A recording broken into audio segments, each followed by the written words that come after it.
Assalamualaikum warahmatullahi wabarakatuh. Waalaikumsalam warahmatullahi wabarakatuh. Kabarnya hari ini? Alhamdulillah wa syukurillah. Masih semangat ngajinya?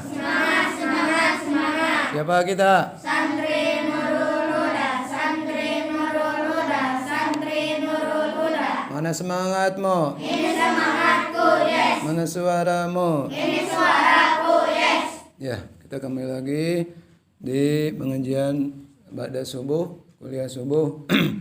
Seperti biasa ada kuliah subuh, nanti dilanjut dengan hafalan Al-Quran masing-masing. Ya, sekarang yang akan sampaikan mengenai 7 golongan yang akan mendapatkan naungan Allah Subhanahu wa taala ya di alam mahsyar.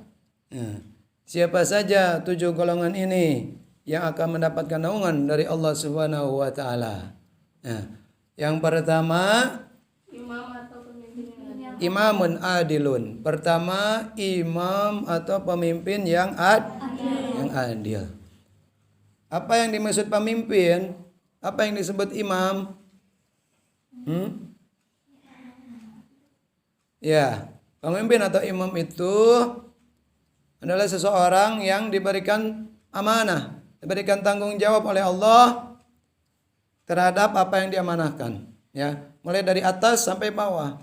Dari atas mana? Contoh kepala negara atau presiden. Ya, presiden itu pemimpin suatu negara. Ya, suatu negara. Maka presiden ini bertanggung jawab atas seluruh rakyatnya. Ya. Itu. Kalau rakyatnya susah, sulit, sengsara, menderita, ya, maka presidennya harus tanggung jawab atas rakyatnya, ya. Itu maka harus diusahakan menjadi pemimpin, menjadi presiden yang adil. Ya, keadilan sosial bagi seluruh rakyat Indonesia. Itu sila keberapa? Kelima, ya, dari Pancasila itu. Nah, jadi keadilan sosial. Jadi adil sosial itu seluruh rakyat Indonesia, tidak pandang bulu, tidak pandang pangkat, jabatan, harta, semuanya harus adil. Adil itu bukan sama rata, ya, tapi menempatkan sesuatu sesuai pada tempatnya. Contoh, kita beli kopiah kita simpan di kepala, itu adil. Kita beli sepatu kita pakai di kaki, itu adil. Ya, jangan sampai karena sepatu mahal, ini jangan diinjak sepatunya, ini disuhun saja. Wah, karena mahal, jadi simpan di kepala. Nah, karena mahal, ya, itu tidak adil. Beli kopiah, abang murah 5 ribuan, dinas suku. Wah, itu pelecehan, ya, tidak adil namanya. Jadi adil itu bukan sama rata, tapi sesuai dengan tempatnya, sesuai dengan porsinya. Itu namanya adil. Ya, contoh satu keluarga ada anak 3. Pertama anak TK, keduanya anak SD, ketiganya anak SMP. Nah, terbalik ya. Anak pertama itu SMP. Anak kedua SD, anak ketiga TK. Nah, kok orang tuanya ngasih bekalnya sama, yang TK 10.000, SD 10.000, SMP 10.000. Apakah itu adil? Tidak adil? Harusnya berapa? TK berapa? 5.000. SD 10.000 misalkan. SMP 15.000. Ya. Coba kalian pikirkan, yang paling banyak jajan anak yang mana? Anak TK lah. Semua pengen. Ya, TK mah pengen jajan white terus. Ya. Gitu. Jadi yang TK berapa? 5.000 masih tetap jajannya paling banyak 5.000 ya. Ya, harus bisa mengatur orang tuanya. Ya, tapi orang tuanya sukanya kalah ya sama anak TK itu. Biasanya mengalah sama anak TK. Ini pengen, itu pengen, ya lihat balon pengen, ya. Nah, ada lewat tahu bulat, ma yang tahu bulat, ya. Lewat itu kan es krim, ma yang es krim, ya. Itu. Jadi semua pengen, ya. Ada roti, nah, ya. Itu pengen, sekolah pengen, ya. Jadi banyak jajannya anak TK-nya. Tapi tetap ya harus disesuaikan, ya, supaya jadi adil, ya. Itu presiden, pemimpin satu bangsa. Ada juga yang dinamakan gubernur, pemimpin satu provinsi, ya. Itu bertanggung jawab satu provinsi tersebut, ya, mengenai semua aspek kehidupannya, mulai dari ekonominya, keagamaannya, ya, sosial budayanya. Itu harus tanggung jawab dunia dan akhirat. Itu kalau tidak adil maka akan dipertanggungjawabkan nanti di akhirat. Ada yang dinamakan bupati. Bupati itu siapa?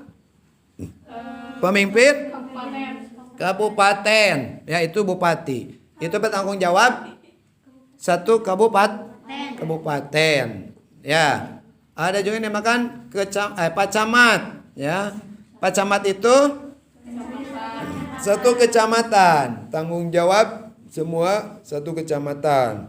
Ada yang dinamakan kepala desa, itu satu desa. Ada RW, satu RW. Ada Pak RT, satu tanggung jawab satu RT itu, ya. Sudah RT apa? Kepala rumah tangga, itu bertanggung jawab di rumah tangga, ya. Kenapa rumah ada tangganya? Ya, karena rumah tangga, ya. Jadi di rumahnya itu ada taraje. Rumah tangga. Nah, suami, seorang kepala rumah tangga bertanggung jawab terhadap istrinya dan terhadap anak-anaknya, ya. Jadi seorang suami bertanggung jawab terhadap nah, istrinya. Kalau anak, istri, anaknya, ya, istrinya, anaknya, ya. Gitu. Jadi anaknya banyak. Jadi kalau bertanggung jawab terhadap istrinya dan anak-anaknya, ya, berarti istrinya lebih dari satu, ya.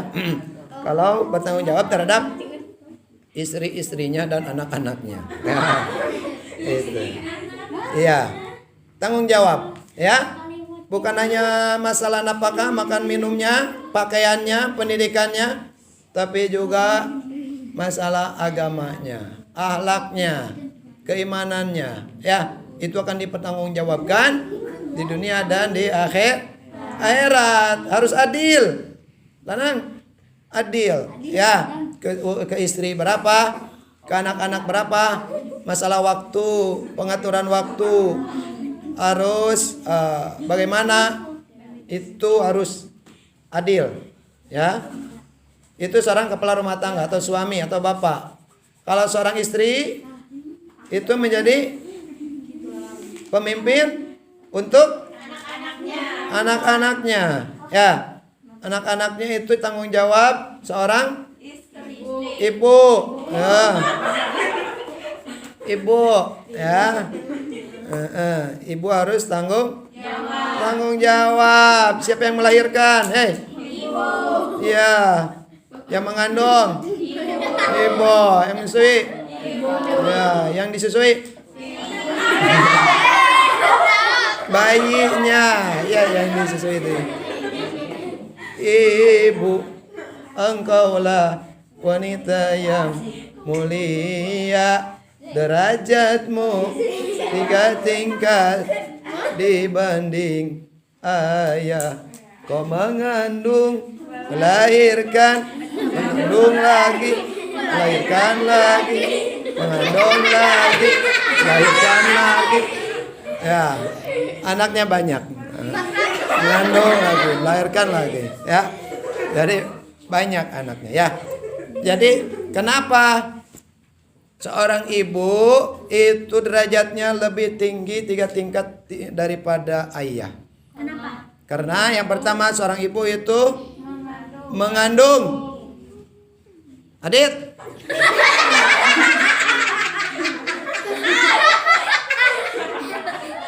Adit dikandung sama siapa? Ya, iya sama ibu, bisi sama sapi. Ya, sama ibu, ya. Itu. Terus setelah sedang mengandung apa? Melahirkan, ya. Lanang dilahirkan siapa? Ibu. Bisi ku bapak kajenkeun. Bisi. Bapak teka aja ngajeun habis lanang. Aya lanangan. Ada. Ya. Jadi lanang oke lahir dari perut ibu, ya. Yang ketiga apa? Menyusui, ya. Iya disusui kunaon? Hah? Ku mama? Ente. Bisi kan dekat tilala ya kandang domba. Bisi nyusuna kana domba. Ku mamanya ku ibu disusuanana. Nah, gitu. Itu yang tidak bisa dilakukan oleh seorang bapak, seorang ayah, ya. Jadi seorang anak itu dikandung, dilahirkan, disusui itu oleh seorang ibu. Maka ada seorang sahabat bertanya kepada Rasul, "Ya Rasul, kepada siapakah saya yang harus berbakti pertama kali?" "Kepada siapa?" "Ibumu." "Kepada siapa lagi?" "Ibumu." "Kepada siapa lagi?" "Ibumu." "Keempat kepada siapa?" "Ayahmu." Ya. Jadi ibumu, ibumu. Berapa ibunya? 3. Ibunya 3. Ayahnya 1, ya. Ya. Coba ulangi. Ibunya berapa? 3. Ayahnya 1. Ya. Gitu, ya. Jadi ayahnya 1, ibunya 3. Udah. Ya. Kenapa ada peraturan dibolehkannya poligami? Dengarkan. Dalam Al-Qur'an, "Fankihu ma tobalakum minan nisa'i masna wa sulasa wa ruba." Ya. Kata Allah dalam Al-Qur'an, "Maka nikahlah kamu dengan istri yang baik bagimu. 2, 3, 4." Nah, gitu. 2, 3, 4. Jadi kata Allah, nikahilah wanita yang baik untukmu, masna wa sulasa wa ruba. Masna itu 2, 3 atau 4. Itu, ya. Itu kata Allah dalam Al-Qur'an, ya. Jadi bisa 2, bisa 3, bisa 4. Itu, ya. Kenapa ada diperbolehkan poligami? Dengarkan. Karena di akhir zaman jumlah perempuan lebih banyak daripada laki-laki. Ya. Jadi ada yang menyebutkan sekarang saja jumlah perempuan itu dengan laki-laki 1, perempuan itu 10. Jadi 1 sudah berbanding 10 gitu sekarang tuh. Coba bayangkan kalau tidak ada perbolehkan poligami, ya kasihan kan yang lain nggak kebagian. Maka 1 dibagi 3 dan 2, ya itu kasihan, ya gitu. Maka diperbolehkanlah poligami, ya seperti itu. Apalagi nanti pas menjelang dekat kiamat itu sampai 1 laki-laki berbanding 50 perempuan. Jadi sekarang juga udah terlihat ciri-ciri kiamat itu banyak perempuan. Ya. Kemarin lihat di rumah sakit, di rumah persalinan, di bidan itu kebanyakan yang melahirkan itu perempuan. Bener. Iya, Adit. Abil. Ya. Jadi begitu pas ke rumah sakit, pas di ruang persalinan itu hampir semua ruangan kamar itu melahirkan itu perempuan. Ya. Iya, iya perempuan masalahnya. Ya. Nah itu ya. Nah maka kita harus lebih berbakti kepada orang tua, terutama ibu. Ya, awas. Perhatikan ibumu ya. 3 kali ya. Jadi kembali. Jadi ibu berapa? 3 ya. Bapaknya 1. Nah, dalam ayat tadi lanjutkan. Masna wa sulasa wa ruba. Nikahilah wanita yang baik untukmu 2, 3, 4. Fa in khiftum alla ta'dilu fawahidah. Tapi kalau kamu takut tidak bisa adil, maka cukup satu. Kalau tidak bisa adil, takut tidak bisa adil untuk poligami, untuk nikah lagi, maka cukup saja satu. Tuh kan, alhamdulillah. Itu Allah teh satunya. Jadi satu Andre, satu saja ya. Satu di Bandung, satu di Garut, satu di Tasik. Satu ya. Itu. Jadi nggak usah banyak-banyak ya. Karena adil itu susah, sulit ya. Satu saja. Itu orang tua, seorang istri, seorang ibu yang bertanggung jawab terhadap anak-anak. Nah, sekarang tanggung jawab anak-anaknya apa? Ya, harus adil itu anak-anak sebagai pemimpin terhadap siapa anak-anak? Memimpin apa? Memimpin terhadap adik-adiknya. Kalau punya adik, ya. Juga adik-adiknya memimpin terhadap adiknya lagi. Adiknya juga karena punya adik lagi itu mendidik adiknya lagi. Ya, adiknya lagi. Iya, banyak. Nah, jadi terakhir setiap individu itu harus memimpin terhadap dirinya sendiri.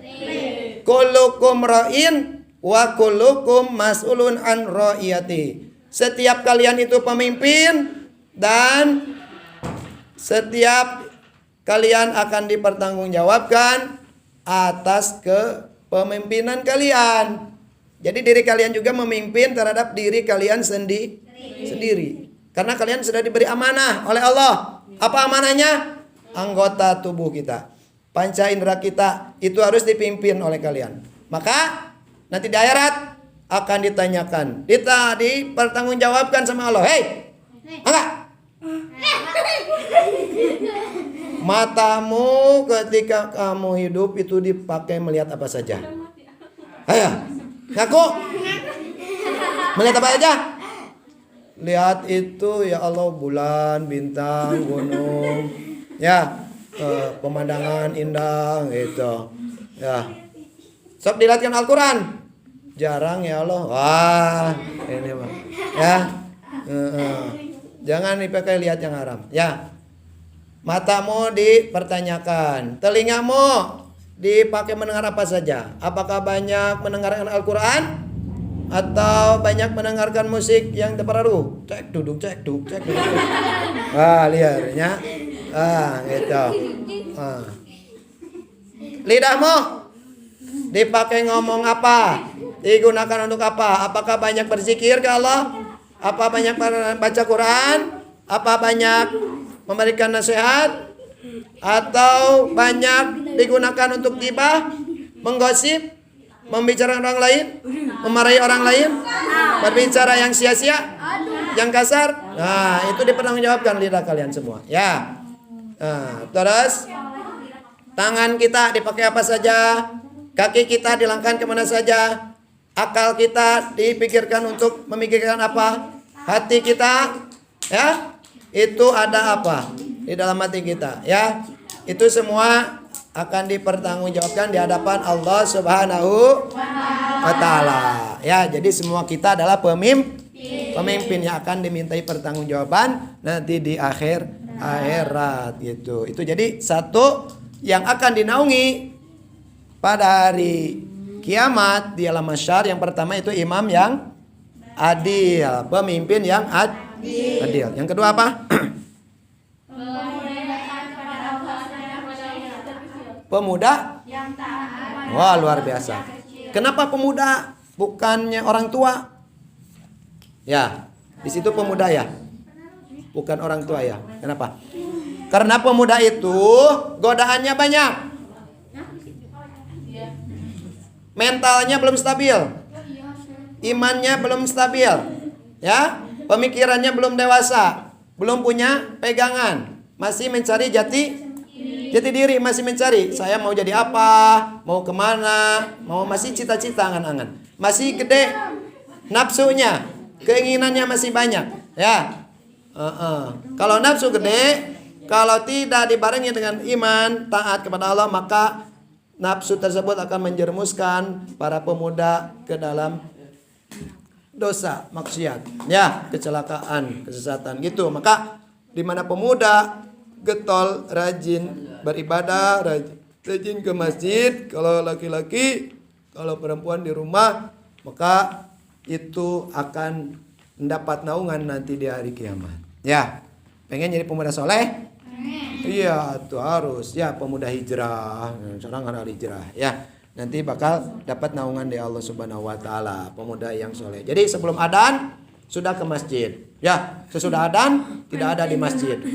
Kemana? Ada nungkul. Entong ada nungkul. Sering salatna, abil. Engkau aya nu adzan pas ke jero ka masjid. Ka mana nu adzan lompat buka heula. Gitu, ada nungkul. Ya, jadi adzan jeung salat. Nah, ya gitu. Itu nomor 2. Nomor 3 apa?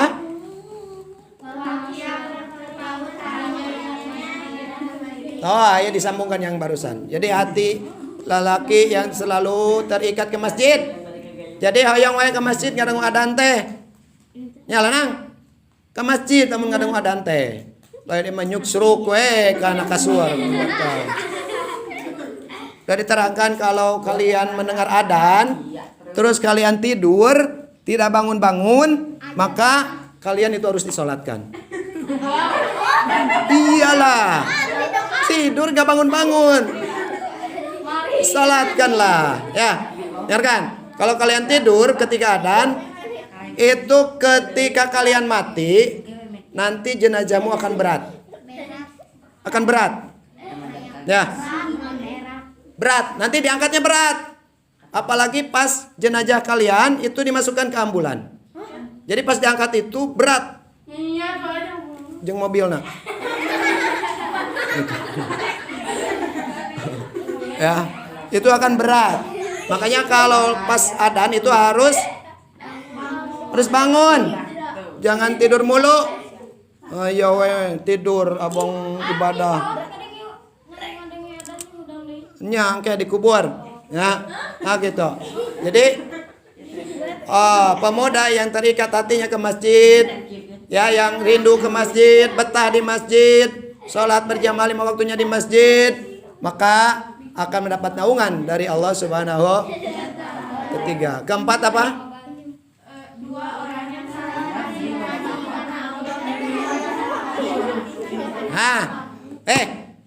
Kalau kalian bersahabat dengan temanmu, apakah itu satu jenis atau 2 jenis? Ya, itu. Maka niatkan, saya bertemu dan berpisah denganmu karena Allah.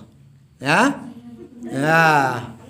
Sayangi aku karena Allah, miliki aku, cintai aku. Nah itu. Jadi semuanya karena Allah. Kita berteman bersahabat karena Allah. Ya, kita saling mengingatkan. Hei, sahur. Mengingatkan, ya. Angsare wae. Itu.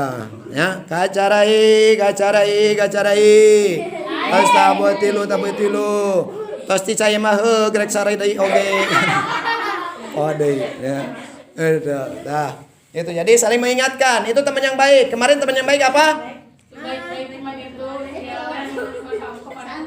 Ya, itu. Maf'udotnya apa Arabnya? Khairu ala khairi, sebaik-baik. Ialah yang menunjukkan kamu kepada Kebaikan. Nah itu. Adan. Kerucingan teh. Salat heula yuk ah. Salat heula. Gitu. Nya ada nimbang kewe aroream entong nya. Harus saling mengingatkan kepada kebaikan ya. Selanjutnya nomor 5 apa?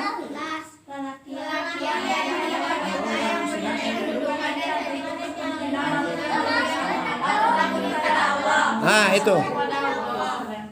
Lelaki yang dirayu digoda oleh wanita bangsawan yang kaya, yang cantik, ya, supaya melakukan perbuatan yang dilarang oleh Allah, ya, diajak berzina, tapi lelaki tersebut, saya takut kepada Allah, tidak mau lelaki tersebut, ya, kenapa? Karena punya imannya kuat, sehingga takut, walaupun cantik, walaupun kaya, diajak untuk zina tidak mau, karena takut kepada Allah. Selanjutnya nomor 6.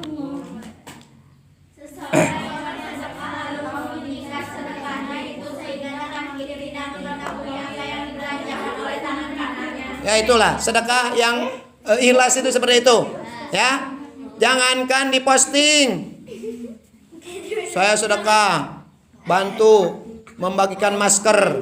Saya sedekah bantu untuk makan tajil, ya, membagikan tajil buka puasa, ya.